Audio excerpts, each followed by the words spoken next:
Makanya Bapak tidak suka menyelesaikan itu di media. Oke. Bapak pengennya langsung datang sini. Itu kan dia Bapak rahasia jabatan dan rahasia negara itu nggak boleh dipublis ke semena-mena. Gitu. Oke. Karena sudah dibantu oleh wali kota. Oke. Bantuan itu. Kami nggak boleh membantu lagi, double akun namanya. Oh, memang aturannya.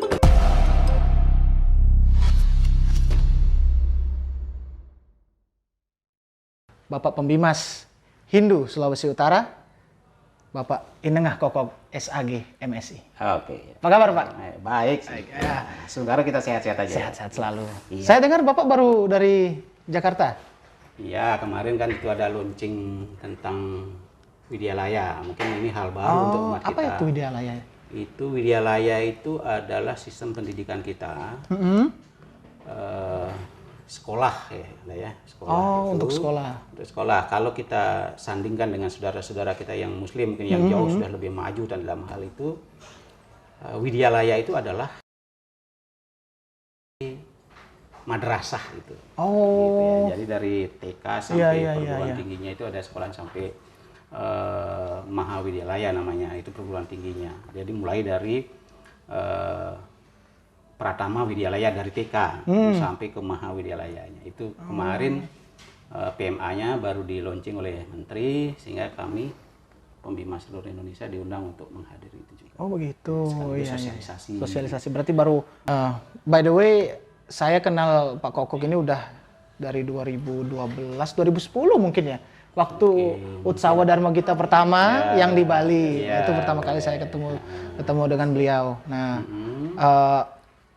waktu itu dari sekian lama saya kenal Bapak, saya belum tahu ini. Bapak itu kayak asal usulnya dari mana? Maksudnya dari kecilnya itu lahir di mana, sekolah di mana, terus sampai gimana kok bisa sampai duduk di posisi pembimas di Sulawesi Utara? Coba baik. Bapak bisa cerita. Saya lahir di Bali, tepatnya di Kota Bangli. Oh Bangli. Ya, saya orang Bangli. Sama berarti kita. Ya. Saya orang Bangli juga. Tepatnya pada tanggal 8 September 1970. Oke. Dan selanjutnya ya mengikut berkembangnya waktu lah ya. Sekolah di Bali, SD, kemudian sempat ikut bertransmigrasi dengan orang tua tepatnya di Kendari. Nah, di Kendari. Ya, sempat. Itu yang Gunung Agung itu bukan? Bukan, jauh. Jauh. Itu sekitar kalau tidak salah ya. April 81 itu, saya ikut orang tua bertransmigrasi karena ingin, ya kami dari orang tidak punya. Iya. Orang tua ingin memperbaiki taraf hidup keluarga, katakanlah begitu, karena di Bali tidak punya apa-apa, sehingga ada keluarga yang mengajak dari sana untuk bertransmigrasi. Kemudian SMP, SD tamat itu karena kelas 5 kalau tidak salah, udah itu tamat di sana, melanjutkan ke SMP. Kemudian lanjut lagi di SMA. Nah setelah SMA itu kan kita paham bahwa sebagai orang Hindu ya, saya idealismenya sudah muncul dari sana. Sebagai orang Hindu di luar Bali ini kok pendidikan agama itu sangat minim sekali. Oke.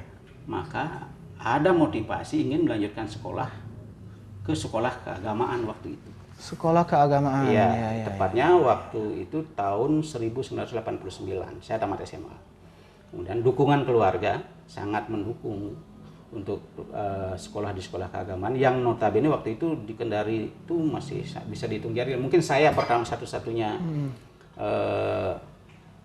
siswa atau tamatan SMA itu punya niat untuk sekolah ke Bali lagi untuk Oke, berarti dari Kendari balik lagi ke Bali, kuliah. Tahun 89 kuliah di IHD namanya. IHD. Institut Hindu Dharma. Oke.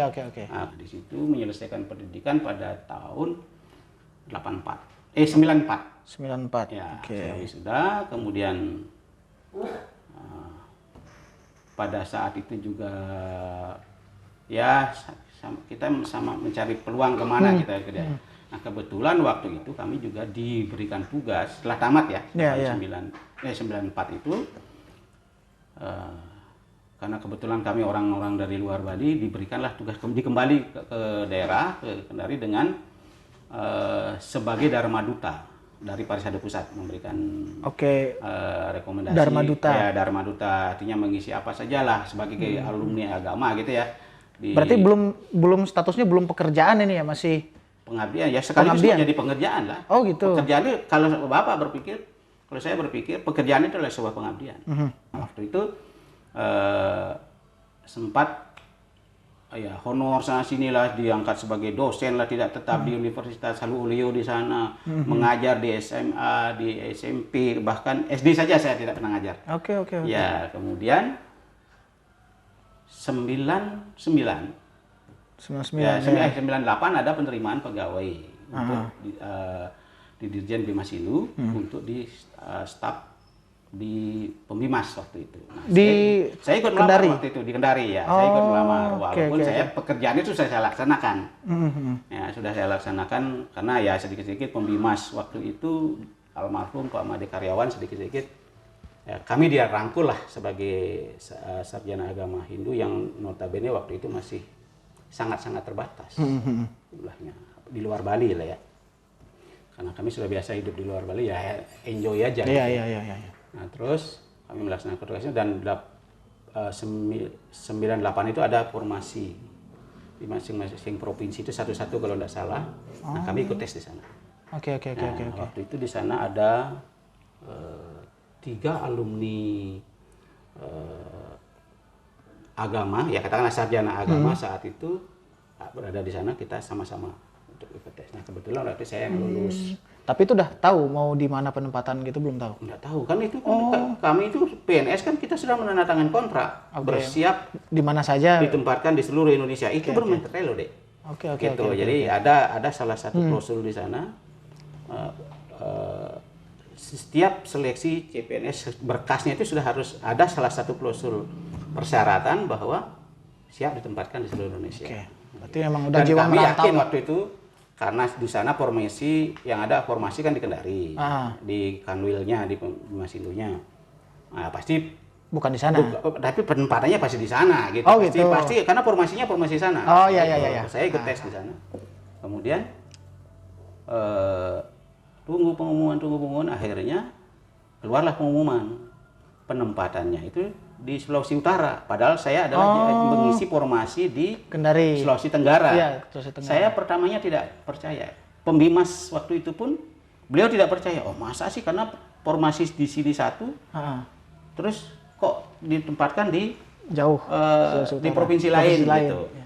Nah waktu itu saya yang mikir dulu, bincang-bincang dengan Pak Banyak, gimana nih Pak? Tunggu sabar Bapak, tanyakan dulu nih ke pusat ini, kok formasi sini kok bisa ditempatkan di luar gitu. Iya. Di luar provinsi gitu. Nah, berikutnya setelah dikonfirmasi ternyata memang benar di Sulawesi Utara. Di penempatan saya itu untuk mengisi formasi Sulawesi Utara. Karena Sulawesi Utara itu waktu itu berturut-turut tidak ada yang mengisi.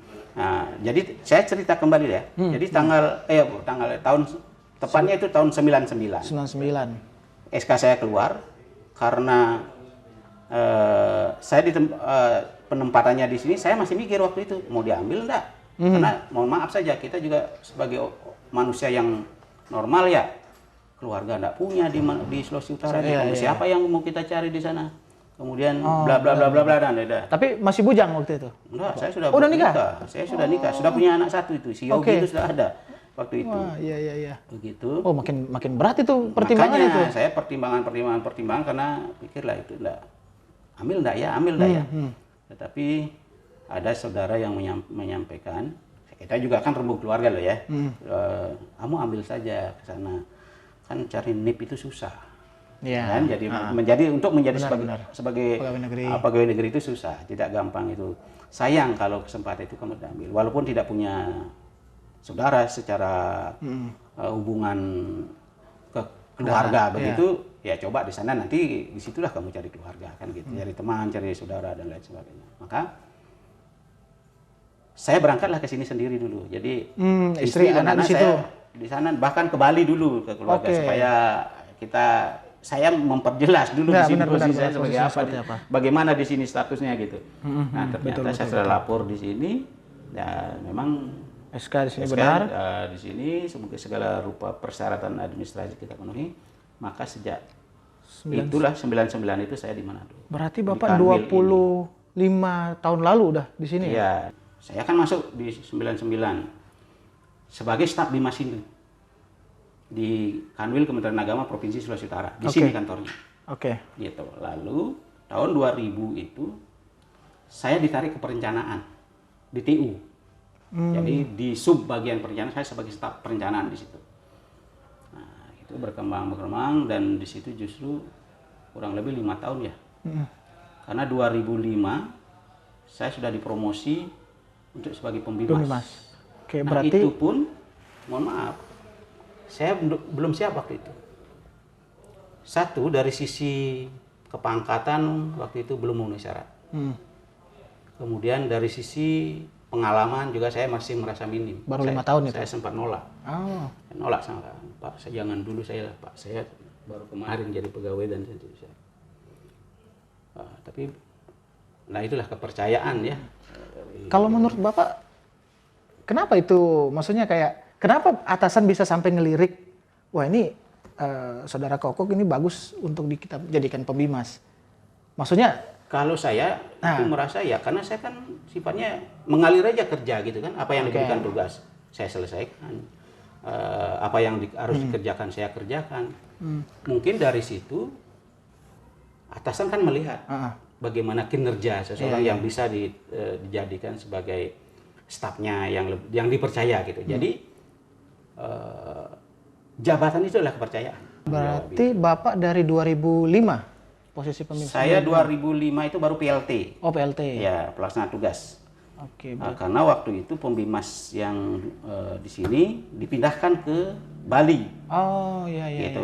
Karena di sini kosong, makanya di sini kosong, maka dipromosi nih. Nah, karena pertimbangan bagaimana sebenarnya waktu itu, sehingga saya yang dipromosi. Sebenarnya bisa saja lah ya, dari daerah lain juga bisa, tergantung pimpinannya, karena beliau sebagai user, Kakanwilnya. Kakanwil ya? Iya, sebagai user beliaunya. Siapa yang mau diangkat, siapa yang mau diterima, dan siapa yang kalau sudah ada SK-nya tentu harus dilantik. Ada SK pun kalau tidak dilantik oleh Kakanwil tidak. Iya. Itu 2006 ke sekarang 20 tahun. 2005 itu 2 PLT, kemudian 2007 saya baru memenuhi syarat. Oke, jadi resminya 2007. Ya, dari segi pemangkatan 2007 baru saya definitif. Definitif jadi sebagai Iya, pembimbing. sebagai pembimbing. Nah, ini yang dari sepengalaman saya nih Pak, kan saya juga punya teman-teman kenalan juga beberapa pembimas. Mungkin Bapak kenal Aji Krista yang dulu di Jogja, pembimas Jogja. Yang menjatuhkan rekor saya itu beliau. Oh iya. Pembimas termuda. Karena saya waktu itu juga iya, dia masih muda sekali dia. Pak Wika itu, Bagas Wika itu. Nah, itu yang menganulir rekor saya beliaunya, karena beliau akhirnya muda juga diangkat sebagai pembimas di Jogja waktu itu. Nah, itu Aji Wika itu kalau tidak salah di Jogja itu dari kurang lebih sekitar 7 tahunan. Pokoknya saya lulus, beliau itu langsung pindah ke sekolah di Bali, salah satu sekolah jadi dosen. Oh iya. Artinya Empu Kuturan. Entah berhenti. Kuturan. Jadi beliau beralih dari struktural pembimas. Ini kalau pembimas itu kan jabatan struktural namanya. Oke. Jabatan karir. Pindah ke fungsional menjadi dosen. Oh gitu. Itu kalau misalnya untuk Bapak sendiri ada nggak maksudnya kayak dari aturannya ada limitnya? Harus pembimas itu sekian tahun rotasi. Itu secara hukum nyarat teknisnya ada memang kepercayaan dari kalau masih mampu melaksanakan silakan. Masih mampu dan dinilai layak dan tidak ada masalah mungkin dan kinerjanya seperti apa. Itu kan pimpinan yang menilai, bukan saya maunya jadi contoh ini mulu-mulu nih. Saya mau jadi direktur gitu umpamanya. Ya belum tentu, apalagi sekarang sistemnya open bidding gitu, lelang jabatan. Kalau untuk di eselon 2-nya loh ya, itu open bidding, jadi ada lelang jabatan. Sekarang dari siapapun boleh kalau menjadi direktur eselon 2. Ya, jadi harus ada seleksi terbukanya itu. Gitu. Nah, jadi dirjen, jadi direktur, itu kalau pembimas belum, itu asesmennya baru start di kita saja. Berarti untuk kalau ini kan saya dapat diminta untuk tanya ke Bapak. Kalau menurut Bapak berarti untuk kita bisa mempertahankan jabatan posisi kita ya sesimpel kita kerja sesuai aturan dan jaga kepercayaan atasan. Atau gimana? Atau karena kan nasib kita tergantung atasan ini Pak. Iya. Itu gimana itu? Kalau Jadi masyarakat ini oke. perlu saya sampaikan, jabatan itu adalah kepercayaan. Oke.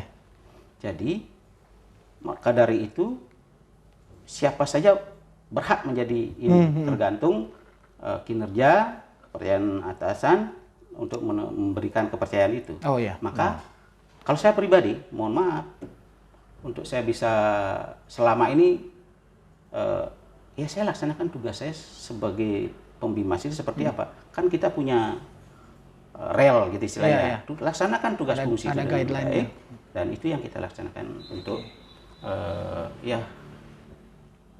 apapun yang menjadi tugas fungsi itu kita laksanakan. Makanya saya katakan tadi, saya bekerja untuk tusi saya sebagai pembimas. Ya saya laksanakan tugas fungsi saya sebagai pembimas. Saya tidak pernah neko-neko, mau Pak saya ini, saya mau ingin jadi direktur, Pak saya ingin jadi dirjen, Pak gitu nggak, gitu. Oh iya. Nah, itulah karena dari seperti Bapak tahu anak-anak muda kan kayak banyak yang bertanya, kita dari kecil nih Pak Koko masih pembimas sampai sekarang masih pembimas begitu. Banyak itu di antara teman-teman kami banyak itu, bukan saja cuma Bapak sendiri, pembimas lain juga Indonesia memang itu. Tapi memang ada yang sudah di rolling, ada yang kebetulan Bapak di sini enggak kena rolling gitu ya. Itu di seluruh Indonesia memang seperti ini. Karena kita sistem rotasinya belum begitu inilah, belum jalan untuk khususnya di Bimasindo. Karena kalau dilihat ya memang sebagian sudah ada pindah-pindah, tapi ada juga sebagian, tapi Bapak juga enggak. Kalau pindah ya pindah. Kalau memang masih dipercaya di sini untuk melaksanakan tugas, ya di sini saya laksanakan tugas saya di sini. Saya enggak minta-minta. Nah, bicara soal pemindahan kepemimpinan ini dari teman-teman mahasiswa ini kan Bapak mungkin tahu sendiri, sekitar awal 2020 Pembimasindo dan KMHDI sempat bikin MOU dengan MHDI Unima. Bapak ingat nggak itu? Iya. Nah, itu dari teman-teman KMHDI kayak pengen coba dong dari MOU-nya itu sendiri kan memang sudah oke nih, sudah ditandatangani oleh stakeholdernya tapi sayangnya keburu pergantian ketua di MHDI Unima, makanya belum sempat kayak menjalankan MOU-nya untuk pembentukan PC Minahasa itu, Pak. Kalau itu sih, karena itu sudah lama ya. Kalau saya sudah lupa ingat juga. Saya waktu itu hadir. Iya, katanya Bapak saksi justru. Bapak saksi itu tanda tangan juga ya? Iya, saya dibawa oleh pengurus KMHDI waktu itu. Saya dibawa ke sana. Ayo ke sana. Saya juga ingin mendorong organisasi ini agar berjalan sesuai dengan harapan kita lah. Rule-nya seperti apa sih? MHD, KMHDI itu kan supaya jelas lah. Sejauh mana hubungan mereka, kemudian struktur ininya seperti apa. Benar. Waktu itu saya juga saksi, dan kebetulan waktu itu juga hadir sebagai saksi almarhum. Karena strukturnya di sana Pak Wayan. Gitu. Nah, saya memang mendorong untuk itu, silakan.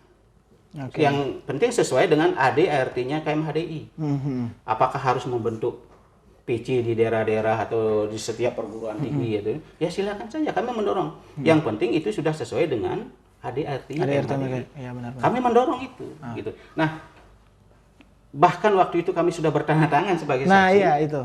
Tapi jalannya kan mereka yang jalankan kan enggak mesti harus saya yang harus dorong-dorong begitu. Nah, tergantung dari KMHDI-nya itu sendiri. Nah, kenapa sampai mandat, kemudian kenapa sampai tidak jelas dan lain sebagainya, itu kan saya tidak tahu internal di situ. Saya sepanjang sesuai dengan regulasi yang ada, saya dorong. Iya. Nah, makanya saya kan sempat juga dengar kabar itu MOU-nya udah tanda tangan. Bapak diajak untuk Pak tolong bantu mediasi kami untuk ini. Ayo sana. Gitu. Sehingga ketua pengurusan ini sempat kita berbincang, dan itu di pura loh pelaksananya. Iya, di aula pura. Katakanlah aula pura di sana di Minahasa sana. Kita ngobrol-ngobrol santai, duduk-duduk, kita bicarakan secara sama-sama terbuka aja. Ayo kalau bentuk, ayo bentuk. Yang penting Bapak selalu menyarankan sesuai dengan regulasinya. Iya, Kemudian kalau itulah tadi bahwa ADART-nya KMHD seperti apa sih? Kalau memang silakan itu. Gitu. Kami mendorong, tidak pernah kami ini. Dan makan dari itu Bapak ngapain kalau enggak Bapak suka ngapain Bapak? Iya. Jauh-jauh ke sana gitu kan bersama pengurus KMHD. Pengurus KMHD. Dengan pengurus KMHD dan ada juga saksi juga dari sana. Berarti itu memang salah satu bentuk dari pelaksanaan fungsi dari Pembimas sendiri menurut Bapak? Nah, di Hindu itu kan banyak lembaga keagamaan. Iya. Nah, lembaga-lembaga keagamaan itu adalah binaan kami. Oke, tupoksinya secara umum Iya. dari Pembimas itu? Iya, lembaga-lembaga keagamaan itu adalah binaan kami. Contoh lembaga keagamaan itu apa? Ya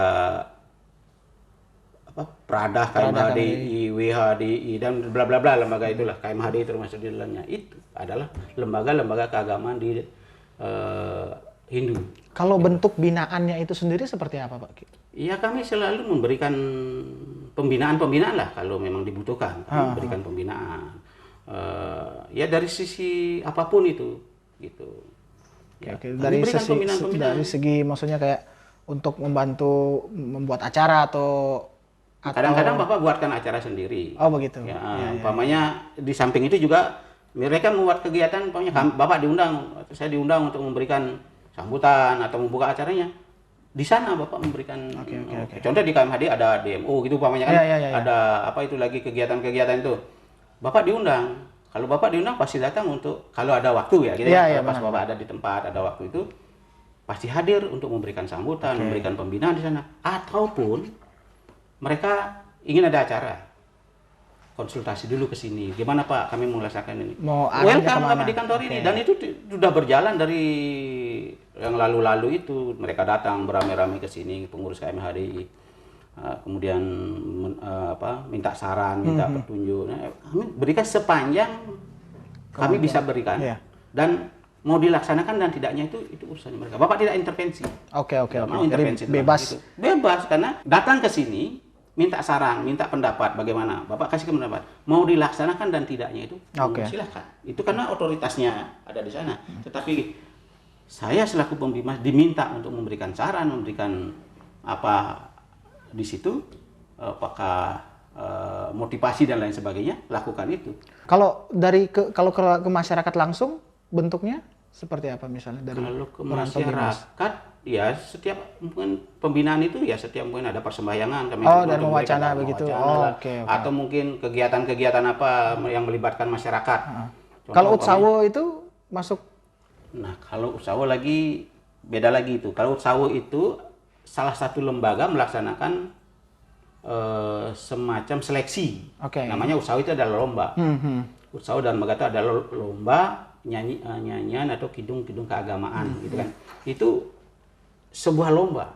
Nah, kami juga kalau dulu ya sebelum-sebelumnya itu Pembimas adalah ex officio ketua LPDG. Jadi Pembimas melaksanakan Utsawo dan Magita tingkat provinsi dulu untuk mempersiapkan ke tingkat nasional. Nah, Ever kan sudah justru jadi alumni UDG kan gitu. Kita kan Ever sudah pernah mengikuti itu kan seleksi dulu di tingkat provinsi. Nah, belakangan ini Pembimas tidak boleh lagi menjadi ketua LPDG. Nah, gitu. Kenapa? Karena LPDG itu adalah sebuah lembaga. Jadi kalau ada bantuan contohnya gitu ya, bantuan untuk kegiatan untuk pembinaan dan lain sebagainya kepada langsung lembaga itu ke LPDG itu. Langsung ke LPDG supaya tidak Pembimas nanti jeruk makan jeruk gitu istilahnya nggak boleh sekarang. LPDG ini lembaga pengembangan Dharma Gita. Iya, lembaga pengembangan Dharma Gita. Nah, untuk sekedar menyinggung LPDG ini ya, bahwa sekaligus sosialisasi ini karena kebetulan tahu. Karena kemarin juga baru koordinasi pengurus LPDG-nya. Nah, di Provinsi Sulawesi Utara ini juga mau menyelenggarakan Utsawo Dharma Gita tingkat provinsi untuk menyongsong Utsawo Dharma Gita tingkat nasional. Tahun 2024 ini yang akan dilaksanakan di Solo. Oh, di Solo. Iya, tahun ini di Solo. Dan mudah-mudahan tidak ada perubahan ya. Di Jawa Tengah lah katakan begitu pastinya. Nah, kita di Sulawesi Utara ini baru kemarin dari LPDG mengadakan konsultasi kemari untuk koordinasi untuk pelaksanaan tingkat provinsinya, ya kami dorong karena itu juga adalah bagian pembinaan dari kami. Kapan ini? Nah, ini jadwalnya? baru kemarin baru bincang-bincang nih. Sebenarnya sih kalau saya ingin mendorong lebih cepat lebih bagus. Kenapa? Karena di tingkat nasional itu sudah dari pusat itu sudah minta-minta peserta ya kan, ini kan biasa gitu kan, benar. Sebagai peserta supaya karena setiap kegiatan, apalagi kegiatan nasional melibatkan ratusan orang, itu kan persiapan harus jelas lah gitu. Akomodasi sistem kami macam. begitu sistem kerjanya, bagaimana mengakomodasinya di sana, bagaimana persiapannya di sini. Nah, saya kemarin mendorong LPDG Sulut ini lebih cepat lebih bagus. Nah, awalnya sih rencananya tanggal 30. Bulan ini, tetapi kemarin rasanya dipikir-pikir terlalu mepet sekali nih pandangan, kayaknya Anda bisa. Tanggal 30 itu baru mau rencana rapat sekarang ya, untuk terakhir tentang LPDG, rapat untuk persiapan seleksi tingkat provinsi. Nanti tanggal berapa itu masih, itu nanti di rapat itu diputuskan. Tapi tentu ketua sudah punya ancang-ancang. Berarti nanti lokasinya juga lokasi kalau seleksi? Lokasi dia sudah di Dumoga, tepatnya di Wardi Agung. Ya, di Wardi Agung. Rencana kemarin laporannya ketua LPDG karena sudah katanya berkoordinasi dengan pengurus di daerah sana, katanya ya Wardi Agung yang siap itu. Itu berarti LPDG dapat dana langsung dari pusat, sudah memang langsung ke mereka itu ya? Kalau untuk seleksi ini kami masih diberikan kesempatan oleh waktu perencanaan dulu kan kita usulkan bahwa karena ada tingkat nasional bahwa kita ada seleksi tingkat provinsi. Nah, kalau tingkat provinsi itu masih diberikan anggaran ke kami untuk memberikan bantuan ke LPDG itu untuk melaksanakan seleksi usaha dharma. Nah, untuk bicara anggaran, kalau dari Pembima sendiri ini anggarannya menyatu dengan Kementerian Agama, Kanwil, atau Pembimas ada anggaran sendiri untuk? Begini, kalau masih bercerita tentang anggaran, ada aturan mainnya di sana, sudah ada. Kalau dulu masih jadi satu, masih sistem dulu. Nah, kemudian berikutnya sudah per eselon 1 gitu istilahnya. Jadi masing-masing direktorat. Direktorat, nah, ya, kemudian, ya. Dari direktorat juga membagi, ibaratnya ya membagi kuil gitu ya, bagi-bagi itu. Kemudian masing-masing provinsi itu dikasih anggaran sesuai dengan regulasi yang ada. Kemudian apa yang boleh, apa yang tidak, yang boleh itu seperti apa, yang ini apa, bentuknya seperti apa, dan semuanya itu harus sesuai dengan juknisnya lah, petunjuknya. Satu juknis, kemudian regulasi yang ini apa yang pokoknya kita ujung-ujung umpamanya bikin kegiatan pradah gitu umpamanya. Sementara di nomenklatur itu tidak ada untuk kegiatan pradah, jadi tidak bisa dilaksanakan. Tapi kalau ada umpamanya pembinaan keluarga Sukinah gitu umpamanya, ada anggarannya, diberikan kami anggaran itu, nah kami laksanakan. Kalau untuk ininya Pak, program per tahunnya dari Pembimas itu yang memang program unggulannya kira-kira apa? Yang rutin dilaksanakan tiap tahun? Itu kan pembinaan kita ya tentang urusan agama. Urusan agama di sana ada tentang bagaimana pura, bagaimana penyuluh, bagaimana lembaga-lembaga keagamaan itu. Kemudian ada pendidikan. Kalau pendidikan itu bagaimana pasramannya, bagaimana guru-guru kami, guru-guru agama. Kemudian ya kalau pendidikan situ saja, pasraman dengan guru-guru. Sorry, berarti kalau untuk kayak penyuluh itu yang dana untuk penyuluh ini berarti dapat dari Pembimas? Dari sini? Ada. Gitu. Baik yang honorer? Ada honornya gitu lah ya. Ada honornya mereka. Walaupun kecil lah ya. Kalau yang negeri berarti memang udah langsung? Kalau negeri kan memang mereka sudah menjadi aparatur pemerintah, ada gajinya. Tapi yang non-PNS, kan penyuluh itu ada dua. PNS dan non-PNS. Yang non berarti non-PNS itu dianggarkan di kami. Di situ tentunya dari pusat juga menentukan itu dapat porsi berapa gitu. Itu kita bagi-bagi untuk di Sulawesi Utara itu Bormong berapa, Manado berapa, Minahasa berapa dan lain sebagainya. Gitu. Berarti untuk kayak kegiatan rutin selain itu yang pasraman tadi, itu pasraman itu tiap tahun berarti kita ngasih kayak bantuan ke pasraman? Iya, ada bantuan. Ini yang kayak Bapak bilang tadi di awal ya, pasraman. Iya, pasraman yang sementara kan ini pasraman yang ada. Iya. Widyalaya kita belum ada. Kita baru sementara ngurus satu widyalaya yang baru mau untuk membenahi statusnya dari Pasraman formal ke Widyalaya. Nah, Pasraman itu kan ada dua, non formal dan formal. Nah, formal itu yang sekolah-sekolah gitu kayak TK yang ada sekarang yang satu-satunya yang kita Kementerian Agama miliki, artinya di wilayah binaannya Kementerian Agama itu adalah Pratama Widya Pasraman namanya, Satya Mitra di Kembang Merta. Selain itu untuk kegiatan rutin mungkin kayak Dharma Santi begitu. Kalau Dharma Santi kami enggak ada. Enggak masuk situ ya. Ada seperti itu. Sistem penganggaran kami itu perencanaan, pelaksanaan, evaluasi. Jadi tidak bisa ujuk-ujuk. Benar-benar. Gitu. Untuk pelaksanaan tahun ini itu sudah direncanakan tahun lalu. Apa yang kita rencanakan tahun lalu kita laksanakan tahun ini. Kemudian di akhir tahun kita evaluasi. Ada yang bagus, kita lanjutkan, kita laksanakan. Kalau tidak, berarti kita tidak laksanakan. Tapi ada kadang juga begini, ada bagus, suka sesuai dengan kebutuhan kita. Tetapi dari sisi penganggarannya karena tidak ketersediaan anggaran di sana, ya kita tidak bisa laksanakan. Sesuai keinginan banyak sekali yang kami usulkan, sesuai dengan kebutuhan apa pokoknya di daerah ini. Kalau kegiatan yang Bapak pengen buat tapi dananya atau misalnya kesiapannya belum ada itu apa kira-kira? Ya kan banyak pembinaan pemangku mungkin. Pembinaan pemangku. Serati Banten itu dulu pernah muncul anggaran, tapi akhir terakhir ini tidak muncul lagi. Nah itu karena ketersediaan anggaran lagi, gitu. Balik lagi begitu ya. Anggaran. Salah satu contoh gitu yang sudah lama kita laksanakan itu. Nah, kemudian pembinaan lembaga-lembaga keagamaan itu kami usulkan supaya nanti kita ayo ketemu sama-sama apa permasalahan kita, ayo kita bahas bersama-sama. Ternyata kan kita tidak diberikan anggaran untuk itu. Nah dari Pembimas sendiri ada nggak maksudnya kayak untuk semacam umat-umat kalau pengen lihat kegiatan Pembimas ini, berikutnya apa atau rencana kegiatan setahun ini apa, itu ada nggak kira-kira sumbernya yang itu bisa? Nggak bisa, itu DIPA itu ada rahasia. Begitu ya. Negara, nggak boleh dipublis. Itu emang tidak bisa. Nggak bisa, itu adalah rahasia jabatan dan rahasia negara, itu nggak boleh dipublis ke semena-mena. Gitu. Gitu. Karena ada kebijakan-kebijakan tertentu, umpamanya bisa saja. Padahal kita contoh ya, sudah dikasih anggaran ini sesuai dengan perencanaan kita tahun lalu.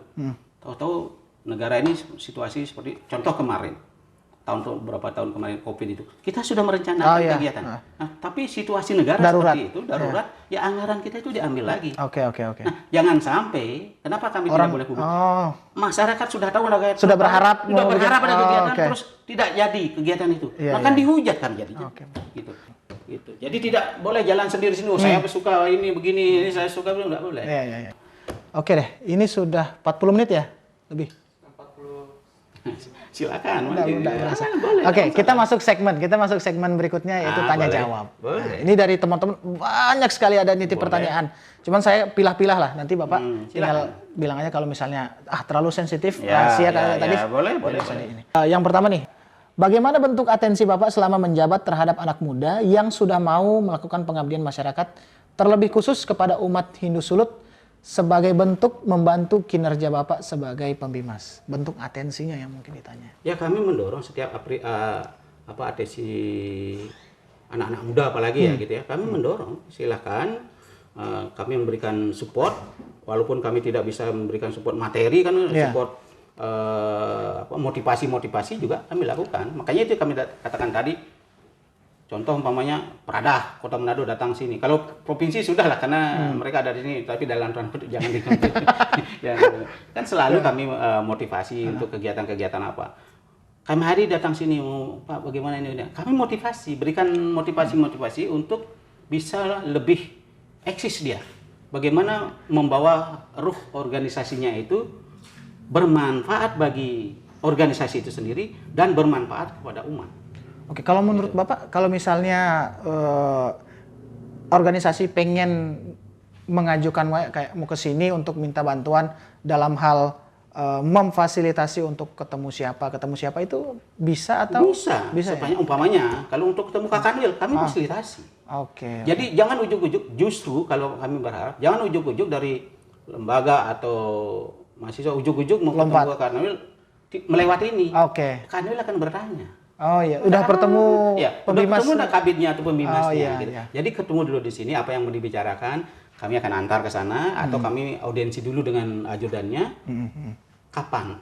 disediakan waktu. Ya. Kemudian yang mau dibicarakan apa itu substansinya. Ayo kita, dan saya selaku pembimas akan memperkenalkan, kemudian siapa yang hadir, siapa ini kepada Kak Kanwil. Kemudian tujuannya ke sini untuk apa? Silahkan kalian yang menyampaikan betul. gitu. Jadi itu.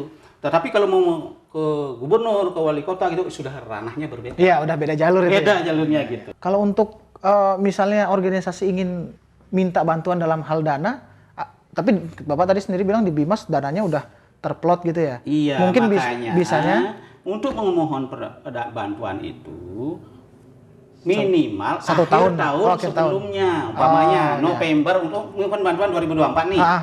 Minimal November, Desember 2023 itu proposalnya sudah masuk. Sehingga kita bisa mengalokasikan mana kira, dan kami lihat skala prioritas.